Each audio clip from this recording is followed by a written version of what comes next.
This is Pet Life Radio. Let's talk pets.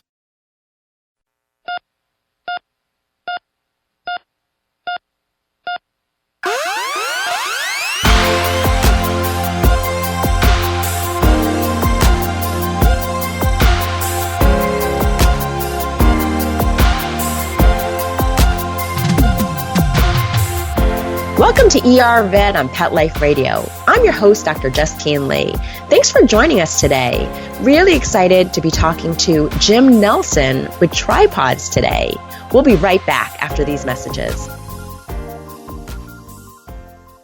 You know how every house you go into has a certain smell? As a Minnesotan, it's that hockey gear smell in the winter, mixed with the smells of a fireplace and a wet dog. But there's one thing your house never needs to smell like, the litter box. And for that, I found Arm & Hammer Clump and Seal. It seals and destroys odor on contact for a 7-day odor-free home, guaranteed. Don't let your house smell like a litter box. Get Arm & Hammer Clump and Seal. Arm & Hammer, more power to you.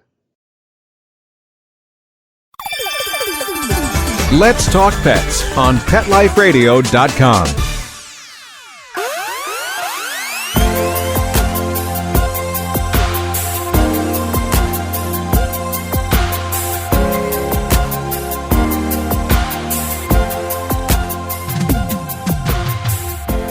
Welcome back to ER Vet on Pet Life Radio.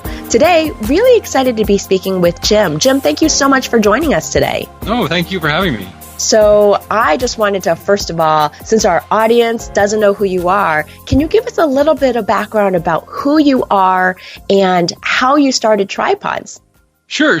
A small blog when our dog Jerry got cancer and was diagnosed, and it was determined that amputation was one of the best ways to improve his quality of life. We freaked out, didn't even know dogs got cancer, started Googling everything, and were very on the fence about whether or not our dog could live on 3 legs until we saw a giant Great Dane digging up a gopher on YouTube, and we thought, with one front leg. And we thought if that dog could do it, our dog could too. Long story short, he had his leg amputated at UC Davis, hopped out of the hospital the next day, and we were told he had, 4 to 6 months, maybe a year to live. And we were at a point in our business where we decided we wanted to make the most of those remaining days. So we sold our business, our home, everything, bought an RV, and traveled the country with Jerry to kind of make the most of those last days. And he ended up living 2 years. Over those 2 years, that blog grew into discussion forums and a live chat and videos all about the recovery and care of amputation, because we had one dog with one type of cancer, but we were getting emails from people, a pug with mast cell cancer or a Great Dane with a blind Great Dane who had an accident. And we wanted people to provide a platform where people could share their own stories and talk to each other. So we now, fast forward, 15 years later, and we host 1,500 three-legged dog and cat blogs, people sharing their stories, sharing their photos, asking questions, sharing their nutrition plans, and most importantly, results. So people can compare, their different stories. And in 2014, we formed the nonprofit Tripawds Foundation to keep all this free. And now we're offering assistance programs where we will help pay for rehab for a 3-legged animal and help reimburse for surgery costs. It's so amazing. Thank you for everything that you're doing. It is amazing that you got 2 years. I will say osteosarcoma is one of my most hated types of cancer that I end up seeing. Yeah. And as an emergency critical care veterinary specialist, it's frustrating because I don't have a long-term relationship with a lot of pet owners. I'm seeing them for the first time in the ER. And a lot of people are often shocked when they have a dog that comes in, all of a sudden he's limping. It may be an older dog. And all of a sudden, I'm taking x-rays and diagnosing it with cancer. And so for those of you guys who don't know what osteosarcoma is, it's a really aggressive type of bone cancer in dogs. And it's a terrible type of cancer that dogs can get. Very rarely cats can get it. Very rarely young children can get it. But the prognosis in dogs, unfortunately, is pretty poor. And it normally affects large to giant breed dogs. So Great Danes, Great Pyrenees, German Shepherds, Labradors. Males seem to be slightly more at risk. We don't know if it's a genetic component. It's probably multifactorial, but because we can see this more in certain breeds, we do worry there could potentially be an inherited risk with it. But it's usually a very aggressive type of cancer of the long bones. So those are the longest bones in the body. And the reason why I hate this cancer is because osteosarcoma can affect typically older dogs. Most types of cancer affect old dogs. But we can also see this in a subset of dogs that are younger, typically between 1.5 to 2 years of age. And I don't know, Jim, how your dog was diagnosed. Was it through limping or swelling, or what exactly happened that led to the diagnosis? Sure. This was 2006, so it was quite a while ago. And we were active people, always hiking. And we came back from a long hike, and he was 8 years old at the time and diagnosed with some dysplasia as a puppy. So we came back from that hike, and he jumped out of the truck and yelped. And then he started limping, and they're very good at hiding their pain. So he would limp, then he wouldn't limp. And we went to our vet, and he had all the greatest equipment and the big words, and we trusted him. And he said it was arthritis. And he provided an NSAID, an NSAID, and we went, and he kept limping. And we went back to the same vet a number of times, and he tried mixing up the medication and basically refused to say, I don't know. So it was a vet tech who followed us out one day and said, I suggest you get another opinion. And then second opinion, the vet there said, there's something odd here. You should, here's an x-ray. It looks kind of odd. I'm not an expert. Go to UC Davis. And we did. And that's when they had some high resolution scans that determined it was osteosarcoma. Oh, man, I'm so sorry to hear that, but I'm so glad you're a good advocate for your dog. And, that's honestly the mission behind ER Vet and Pet Life Radio. We're trying to make people the best advocate you can be for your own four-legged family member. And, I see lame dogs, not lame dogs, but dogs that are limping every single day in the ER. I see it in cats very rarely.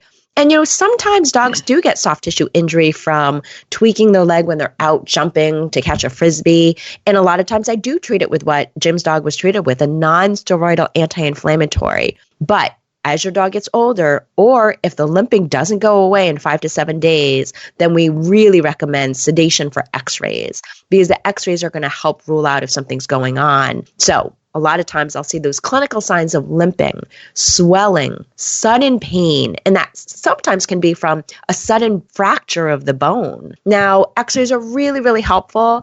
When in doubt, you can always have those x-rays read by a board-certified veterinary radiologist. And your vet will oftentimes charge an additional fee to send this to a radiologist. But I think this is so important because there are other causes of these bony changes we can see on x-ray. So before we say for sure it's osteosarcoma, we want to make sure it's not osteomyelitis, which is an infection of the bone. I live in the Midwest region of the United States, and we see a fungal infection called blastomycosis, which attacks the bone and can look really similar. So we really want to make sure that we do an appropriate workup. So absolutely check with your veterinarian. If your dog is in sudden pain, suddenly limping, absolutely get to your ER vet right away so we can do those x-rays. It is important to keep in mind that osteosarcoma is a very aggressive type of cancer of the bone, but it doesn't normally cross the joint. So we don't typically see it going through the joint capsule. It's usually in the lower part or the top part of a bone. So that is one big clue that I usually rely on. And I will say there are times when I end up having to do bone biopsies to try to get a small sample in order to determine if it's osteosarcoma versus osteomyelitis. Now, with osteosarcoma, I know, Jim, it had to be so hard to hear that your dog had to have its limb amputated. What were you guys going through emotionally, mentally, financially? How did you guys come to that decision?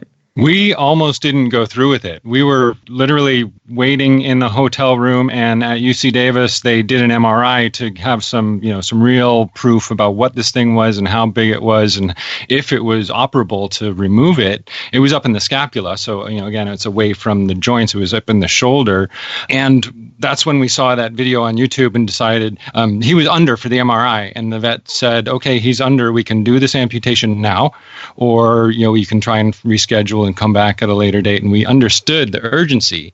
So it was kind of put on the spot. And I actually hung up and, we said, "I'll call you right back." We hung up. My wife and I looked at each other and said, "We're not ready to let him go. He's still full of life." And that's what's so bad about this disease is mentally and physically, he was fine. But we like to say dogs are born with 3 legs and a spare. So once that leg was gone, he hopped out of the hospital the next day, and I swear he had a smile on his face. The amputation gets rid of the pain, but it doesn't get rid of the cancer. So that's when we had the realization that we have to adapt to this new normal and realize that we're living on borrowed time. Now, I think the hardest thing for pet owners to have to deal with is, yes, the decision of amputating. And I will say, as a veterinarian, and Jim can attest with his own dog, dogs and cats get around so well with just 3 legs. I will say that they do better typically when it's a hind limb amputation, and that's because most dogs and cats hold 2/3 of their weight in the front part of their body and a lower amount of weight on their back legs. So it can take a little bit of getting used to, but this is one of the reasons why we veterinarians harp so much on the growing problem with obesity. Nowadays, we're seeing obesity in over 60% of our pets. And when we define overweight versus obesity, obesity typically is over 10 to 20% of the ideal body weight. We see so many medical problems from obesity. People tend to love their pet by giving them more food, but this becomes a big issue with amputation.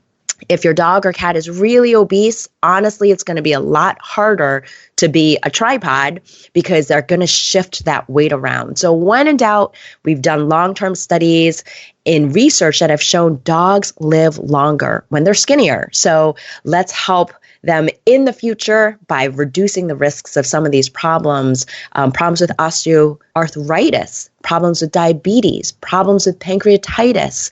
Again, nobody suspects that our dogs are going to get osteosarcoma down the line, but again, can be a lot harder if they're really obese to be able to handle an amputation. Now, osteosarcoma is really painful. Jim, I know that the amputation did help with some of the pain, but what did you notice? You said immediately a lot of that pain was relieved. What did you notice in terms of your dog's ability to walk, or pros and cons you want to talk about when it came to amputation? Sure. The recovery was a difficult period, but honestly, it was harder on us than it was on Jerry. And of all the members we've seen at Tripawds, the most difficult recoveries we've seen are the ones with the people who are freaking out the hardest and putting their bed on the floor to sleep with them and hand feeding their dogs. A rehab vet once told us, you got a little tough love goes a long way. You got to focus on healing the body and have your dog to be normal again. You got to act as though life is normal because they're going to look up to you. And that's why we like to say, be more dog. And that comes from a keynote address Renee and I gave at a canine cancer conference long ago, where we shared tips about the recovery process.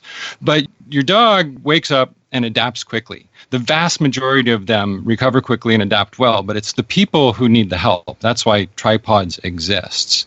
So by being more dog, we adapt and overcome. And, they're going to follow our lead. So if we're upset, they're going to be upset. And if everything's out of the normal all of a sudden, it makes recovery more difficult. So there's a technical stuff to focus on. Pain management, number one. Weight management, of course. That's why we highly recommend rehab therapy once the dog is healed. And the foundation will actually pay anyone with a 3-legged animal up to $200 to see a rehab therapist to understand the benefits of getting that weight down and exercises you can do to keep them strong. Because unfortunately, there's still some vets out there that send the dog home with a bag of medication and say, let him be a dog. And the people think, okay, well, we can go swimming next week. And sure, swimming's great therapy, but you got to work up to it. There's a certain amount of moderation of activity required to do that. And then there's the logistics of creating a recovery room for the dog to heal and have bedding that's not going to caught up under him, and be patient. Some dogs won't urinate or defecate for, a day or two, and people freak out. And that's why at Tripawds, they can come and join in the chat room at any hour or post in the forums to get help from others who understand. Thank you so much, Jim. We'll continue with this really important topic right after these messages from our sponsors.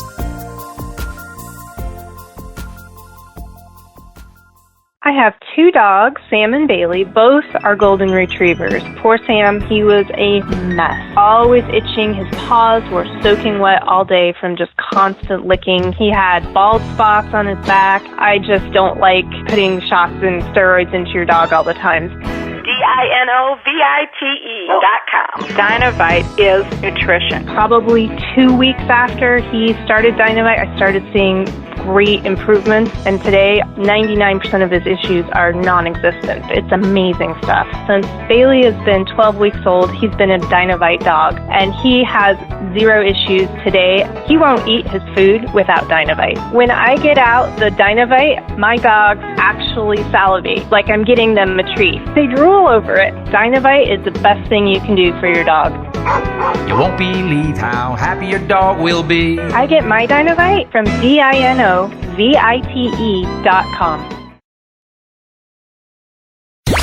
Let's talk pets Let's talk pets on Pet Life Radio. Pet Life Radio. PetLifeRadio.com.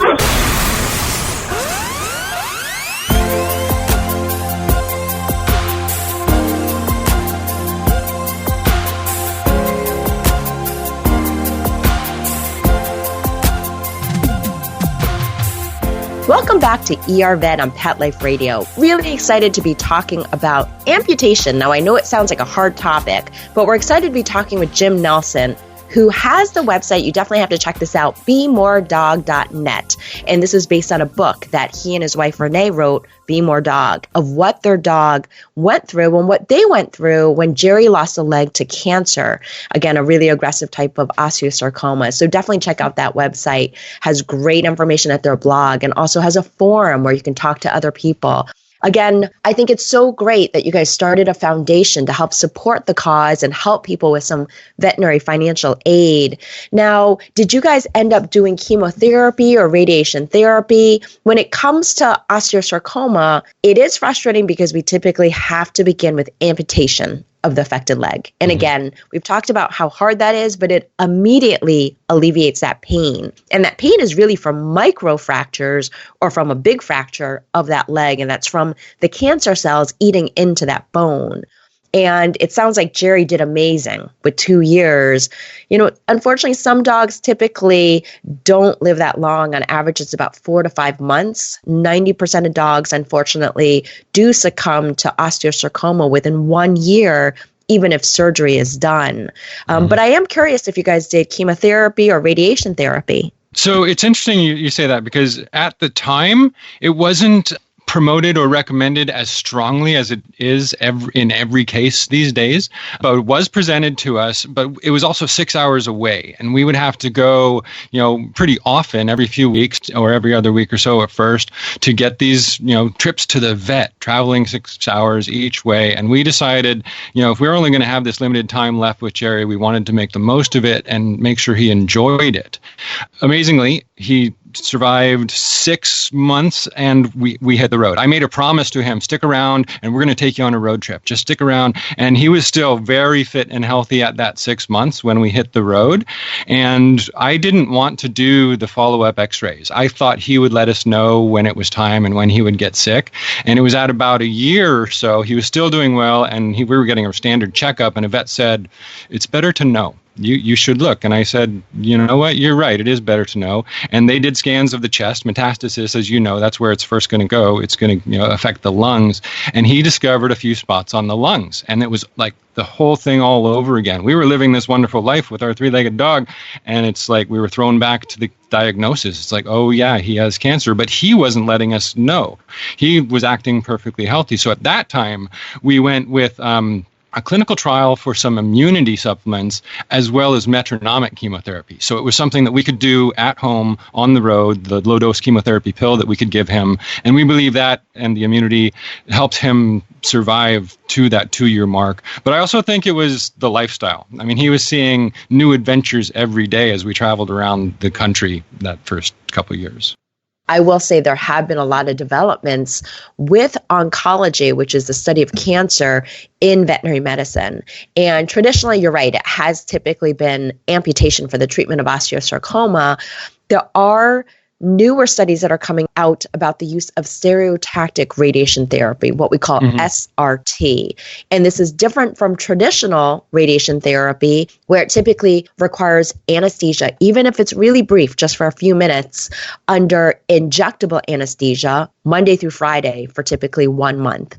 I also wasn't able to do that with my own dog, who was a pit bull diagnosed with a brain tumor. And so I did the same thing as you. I got a second, third opinion.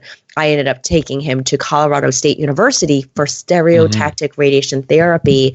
And that was where he got a higher amount of radiation therapy, or what we call gray, over the course of 3 treatments within 1 week.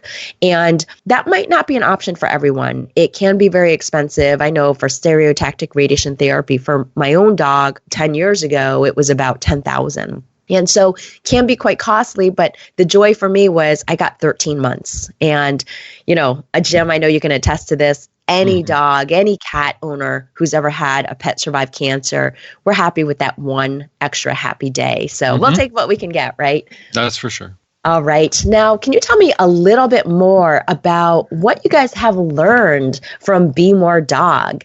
Sure. We learned early on that it was really important to just make the most of every day. Jerry did not know he had cancer. He woke up out of the hospital, had one less leg, adapted, overcame, and moved on. And it was really the ability to adapt and overcome. There's certain anecdotes in the book about perseverance and things that he would just stick at and do and keep at, in the face of adversity that he would kind of taught us along the way. When it was time to near the end, the time was coming close, and that morning we took him out and he showed us how to stop and smell the roses. He was still hopping around, and it was how we wanted to remember him. But it was just that every day is a great day, no matter what adversity life throws your way. We met so many people on the road that he taught us, it's important to be open and loving to everybody. There's anecdotes about total strangers that in our previous life we would have, crossed the street and not talked to, and then end up making a friend because we had Jerry, who really thought everything was loving.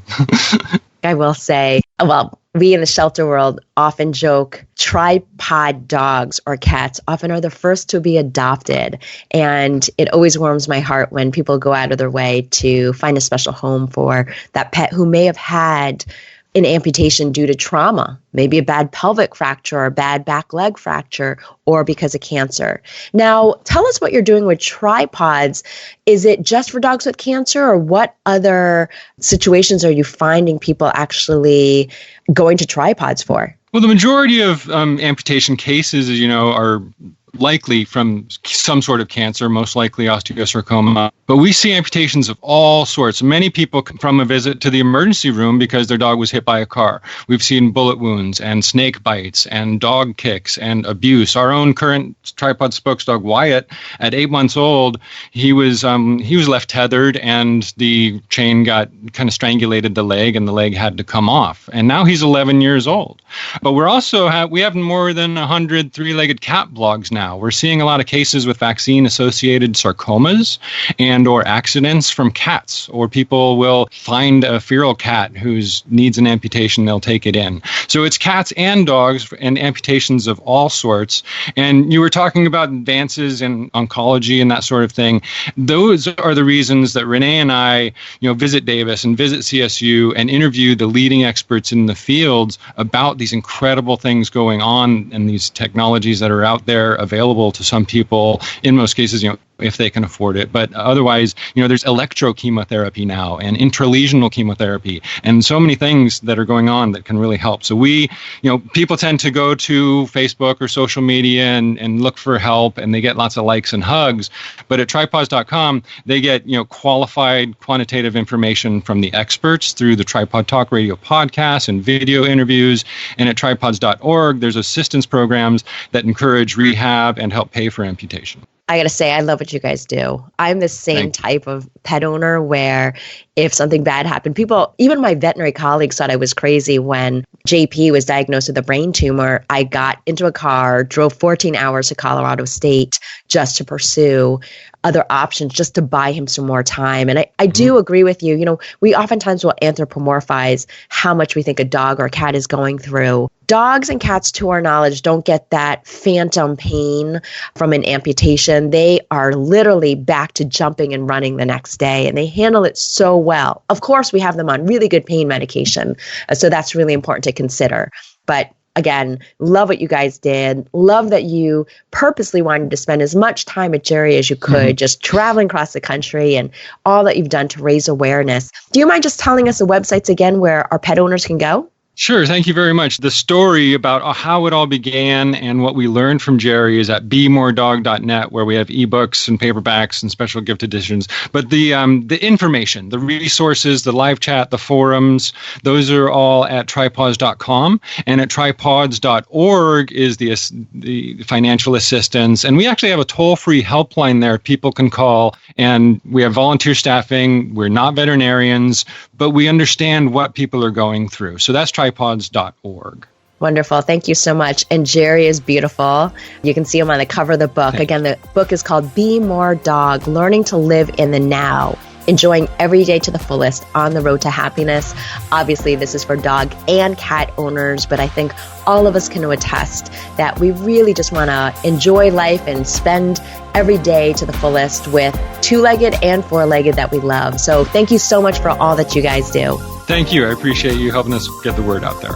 Well, that brings us to the end of today's show. Find me at drjustinelee.com, on Facebook at Dr. Justine Lee, or email me any of your pet questions at drjustine@petliferadio.com. With that, we're out of time, but we want to thank our guests, Jim Nelson and Mark Winter, our producer, for making this show possible. See you at the next episode. Let's Talk Pets, every week on demand, only on PetLifeRadio.com.